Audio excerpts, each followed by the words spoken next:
Olá, pessoal, tudo bem?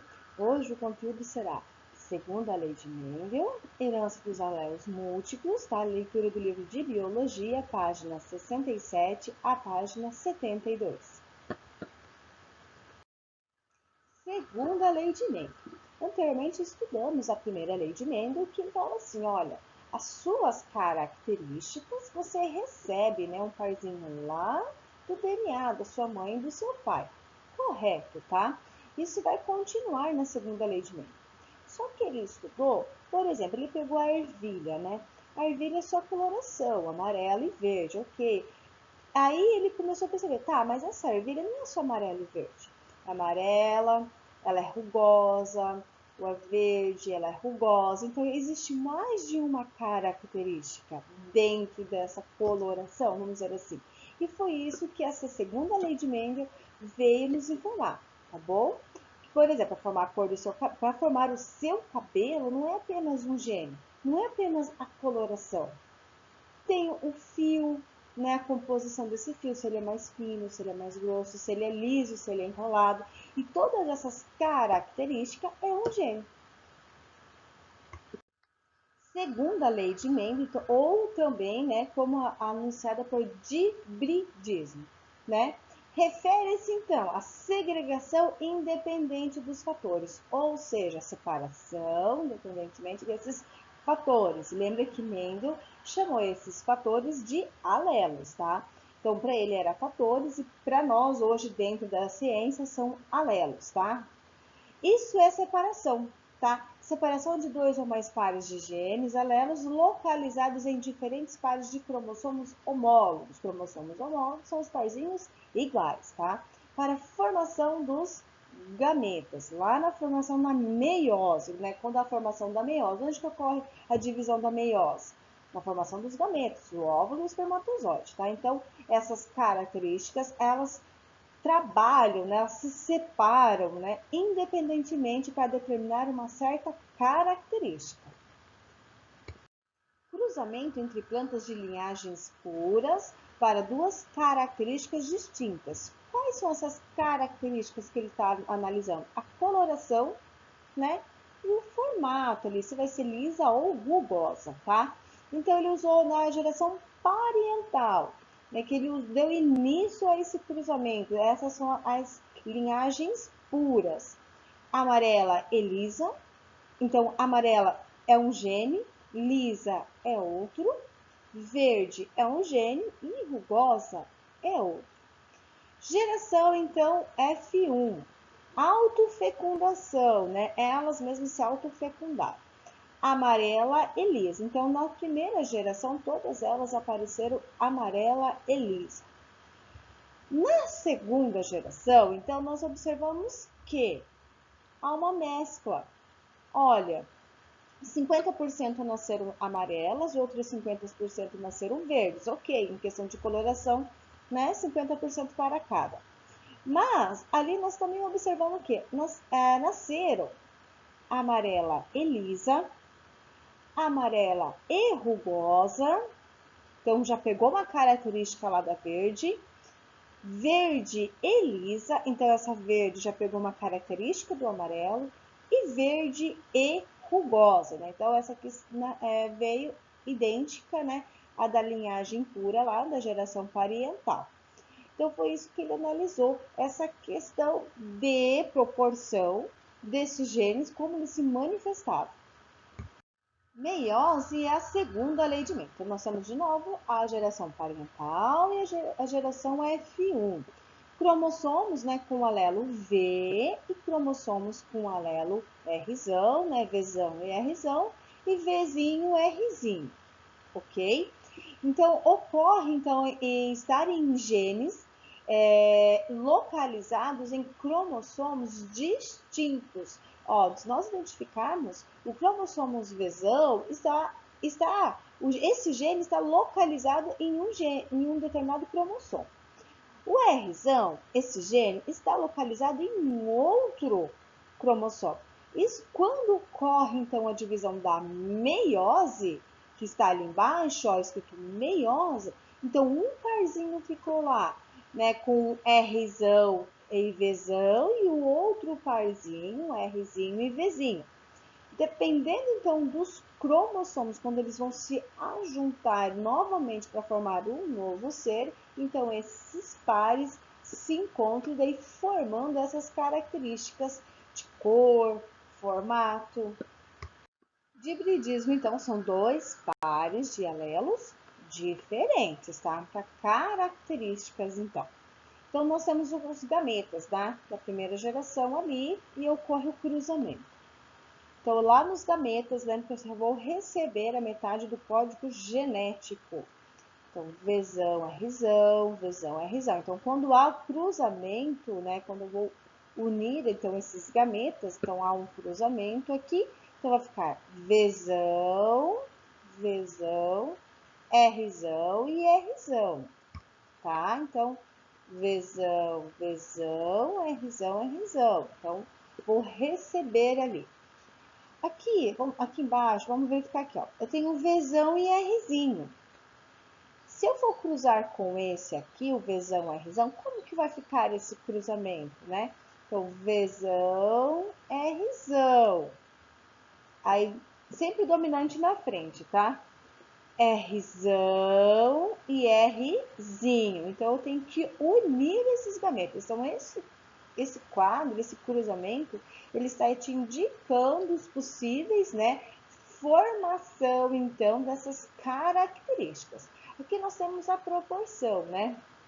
Quanto que deu no total ali. De 16 nasceu o quê? 9 amarelas e lisas, né? De 16 nasceram quantas? 3 verdes e lisas, né? Dentro de 16 ervilhas nasceram quantas? 3 amarelas e rugosas, ok? Então, o cálculo, né, das proporções dos genótipos e fenótipos. Lembra que genótipo é lá no meu código genético. Fenótipa é a característica que vai se manifestar lá do genótipo, tá? Mas primeiro, para calcular as proporções, primeiro eu preciso encontrar os gametas que cada indivíduo produz, tá?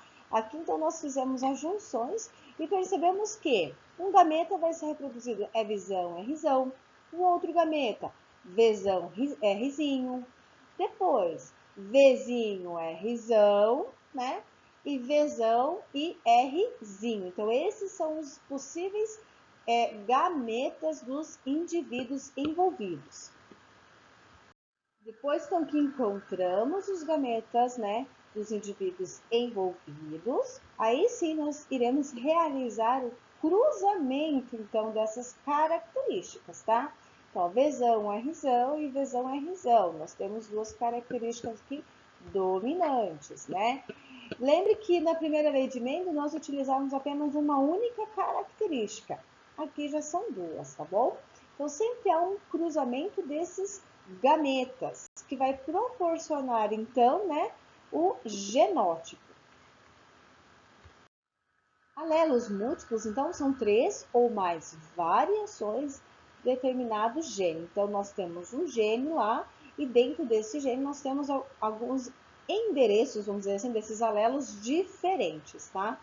Por exemplo, para formar a pelagem de um coelho, né, para cinza escuro, eu preciso então de 4 endereços diferentes, para daí sim formar então o coelho da pelagem cinza escuro.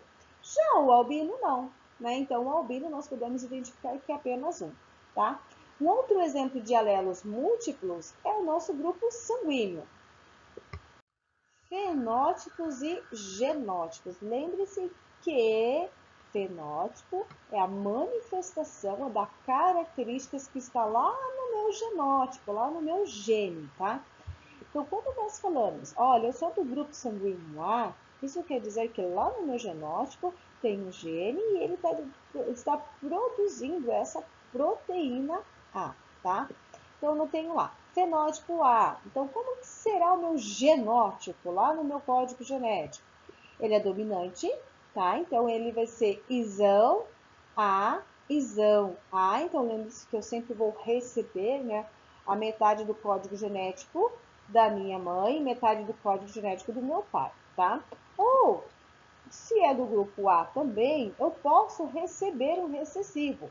Mas como ele é dominante, lembre-se que apenas um dominante é suficiente para ele se manifestar, tá? Então, eu posso ser isão A ou izinho. Lembre que esse izinho ele é recessivo. O B, a mesma coisa, ele é dominante, então eu posso ter dois pares dominantes ou um par dominante e um recessivo, mas quem vai se manifestar é o dominante. AB, como o AB os dois são dominantes, então um não vai sobrepor o outro, eles vão trabalhar em conjunto. Então será do grupo AB. E o O é recessivo, então para ele se manifestar, eu vou precisar então de dois parzinhos recessivos. Aglutinogênio. Então, aglutinogênio é uma molécula presente na superfície das hemácias e ela que vai determinar o tipo sanguíneo. Se eu sou do grupo A, então eu vou produzir aglutinogênio A lá na superfície das hemácias, tá? Do grupo B, vai produzir então aglutinogênio B. No grupo AB, então vai produzir os dois, tá? Os dois aglutinogênios, tanto A como B.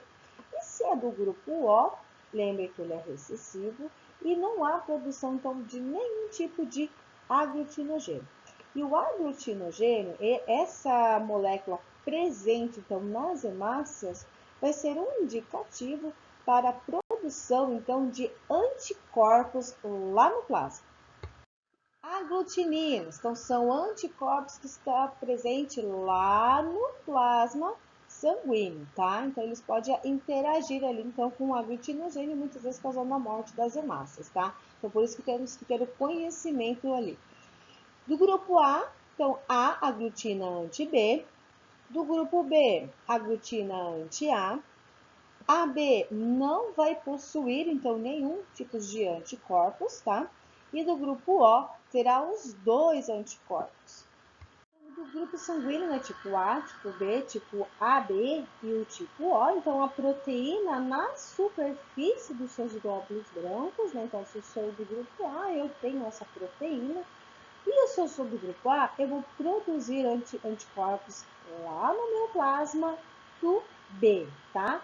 Do B é a mesma coisa. O tipo B, eu vou produzir a proteína na superfície das minhas hemácias lá, o B, e eu vou produzir anticorpos, né, contra o A. E do tipo AB, eu vou produzir as duas proteínas e eu não vou produzir anticorpos. E do tipo O, então eu não tenho nenhuma proteína nas minhas hemácias, mas eu vou produzir os dois anticorpos. E apesar de todo o conhecimento então, dos grupos sanguíneos A, B, AB e O, ainda nas transfusões sanguíneas, né, algumas pessoas acabavam perdendo suas vidas. Aí veio a questão, tá, mas nós sabemos os grupos sanguíneos, o que está ocorrendo, né? Por que ainda há esse problema? Aí descobriram uma outra proteína lá na superfície das hemácias, que foi chamado de fator RH. Pessoas que produzem essa proteína também nas hemácias é chamado de RH positivo, e pessoas que não produzem essas proteínas é chamado de RH negativo, tá? Então, o sistema ABO vai produzir uma proteína nas hemácias e o RH também vai produzir uma outra proteína, tá bom? Então, quem doa para quem, né? Então, O negativo, tá? O, vocês lembram que ele não produz nenhuma proteína voltado para o sistema ABO e também no sistema RH. Então, ele é doador universal, por isso que ele pode doar para todos. O positivo, todos os tipos de fator RH positivo, por mais que ele não produza proteína lá no sistema ABO, mas ele produz proteína do sistema RH. A negativo, né? Ele pode doar para todos os do RH, mas no sistema ABO ele não vai poder, né? Por causa do sistema ABO, ele vai poder então doar para o A negativo, A positivo, AB negativo e AB positivo. Então, quando estiver o negativo, vai poder doar para todos, porque do sistema RH, porque não tem proteína do sistema RH. Quando for positivo, do sistema RH, apenas para o sistema RH positivo. E claro, sempre estar atento com o sistema, então, ABO também, tá? A positivo, então apenas para o A positivo e o AB positivo. O B positivo vai poder doar, né? Vai poder receber ali, o receptor. B negativo, AB positivo, AB negativo e AB positivo. AB positivo, do B positivo e AB positivo. AB negativo, então vou poder doar para o AB negativo e também para o AB positivo. E o AB positivo apenas para o AB positivo, tá, pessoal? Bom, por hoje é só. Até a próxima aula. Tchau, tchau!